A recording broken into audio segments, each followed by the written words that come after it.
Ne faites jamais l'erreur de rentrer dans une nouvelle maison ou que vous louez sans une purification au préalable.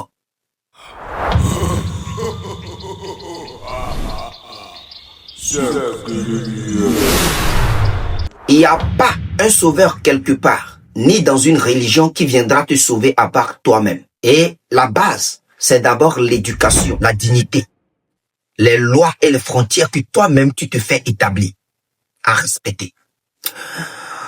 Parfois, lorsque nous venons ici et que nous abordons certaines thématiques liées à la spiritualité, beaucoup pensent que c'est de l'amusement, alors que ce que nous faisons, c'est une mission.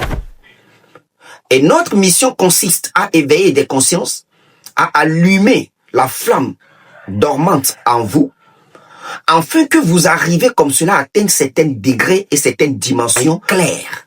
Ne faites jamais l'erreur de rentrer dans une nouvelle maison que vous construisez ou que vous louez sans une purification au préalable. Il y a un frère qui m'a appelé ce matin. Son problème n'a pas surgi dans sa vie depuis le jour où il s'est déménagé de l'ancienne maison pour venir comme cela s'installer dans la nouvelle maison. Et à partir de là, ce frère a commencé par avoir des problèmes. Et cela lui a amené jusqu'à même quitter la capitale Lomé pour aller se chercher ailleurs, pour pouvoir subvenir à des besoins de sa famille. Malgré ça, ça ne marche pas.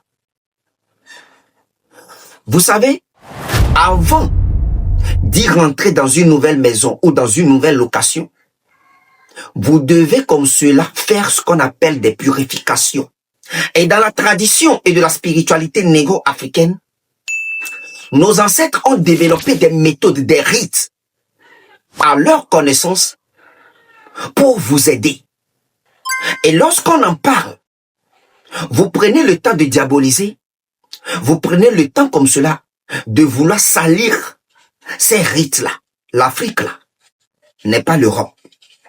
La réalité que nous vivons en Afrique sur le plan spirituel et physique n'est pas les mêmes réalités que vivent ceux qui habitent le continent européen. C'est ce que vous oubliez. Ce que vous ne voyez pas ne veut pas dire que cela n'existe pas. Vous n'êtes pas les seuls êtres qui abritent la terre. À part vous, il y a des entités invisibles qui se retrouvent dans des dimensions que vous ne voyez pas, mais qui abritent la terre comme vous. Nos ancêtres ont mis certaines lois en place en connaissance de ça pour vous aider à vivre en harmonie avec ces êtres-là. Chose que vous devez connaître, c'est votre obédience. Quelle qu'en soit votre appartenance religieuse. Il y a des lois qui nous englobent tous et que personne n'y peut échapper. Donc nos ancêtres croyaient à la vie, en toute chose. La terre, ou ce que vous appelez Dieu, se manifeste à travers la vie, tout autour de nous, à travers sa création et toutes ses créatures. Partant de là, ils arrivaient à pénétrer certains mystères, à respecter certaines lois. Ils arrivaient comme cela à vivre en harmonie avec la nature, c'est-à-dire les êtres invisibles qui abritent la terre que nous et toutes ces règnes qui nous entourent. Otep à vous, paix sur vous, plus de lumière et de sagesse dans vos vies. C'était Ashkelon, le fils du roi.